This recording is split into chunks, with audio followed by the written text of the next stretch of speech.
The names of Adam Lanza's victims have been released. The children he killed were aged just 6 and 7. Each was shot more than once.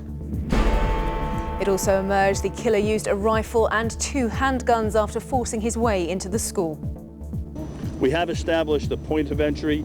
I can tell you, it's believed he was not voluntarily let into the school at all. And here, another family's grief.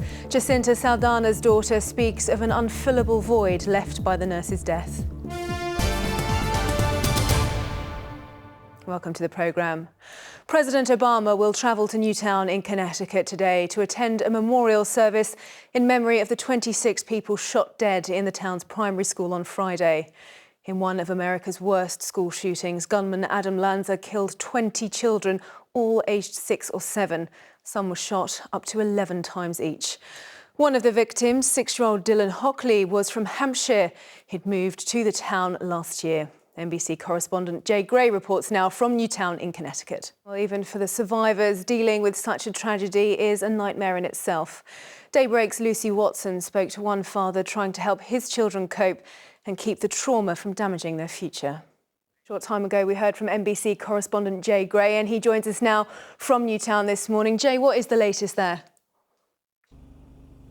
Good morning, Sascha. As you can see, they still have us several hundred yards away from the school. And we hear that President Obama will be visiting Newtown. What kind of pressure will he be under now to tighten US gun control laws?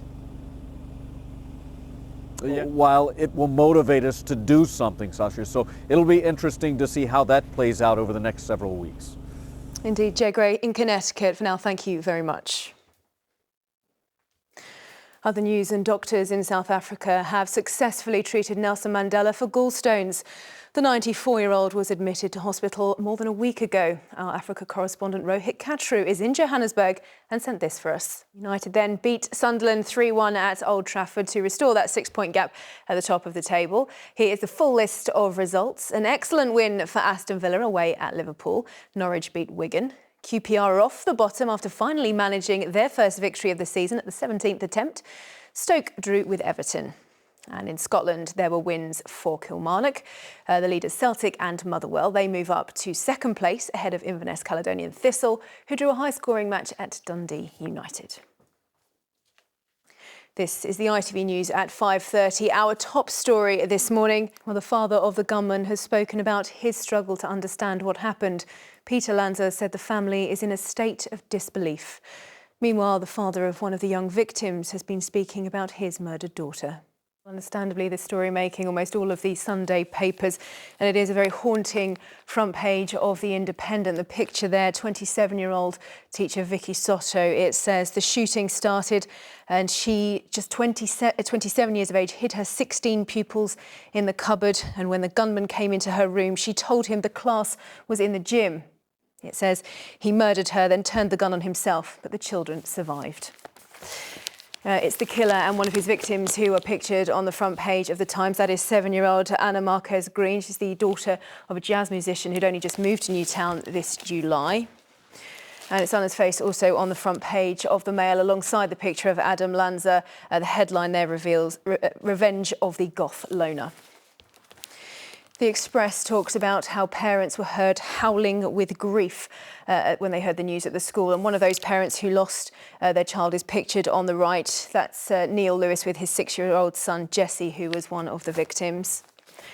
The Star reports on clues that could explain the massacre, saying that that Lanza argued with school officials on the day before he went on his spree. The Telegraph pictures some more of the victims and talks again of the heroism and of the teachers who tried to save those young pupils. And the Observer also talks about the heroism of the teachers, the horror and the heroism in that massacre. Well, that is a look at your papers this morning, and that is the way our news is looking this morning. The next bulletin on ITV is at 9:25. We also have bulletins at 12:25, 4:40 and 9:45 tonight. We will be back at the same time tomorrow. Meanwhile, from all of us here on the Early Team, for now, it's goodbye and thanks for watching.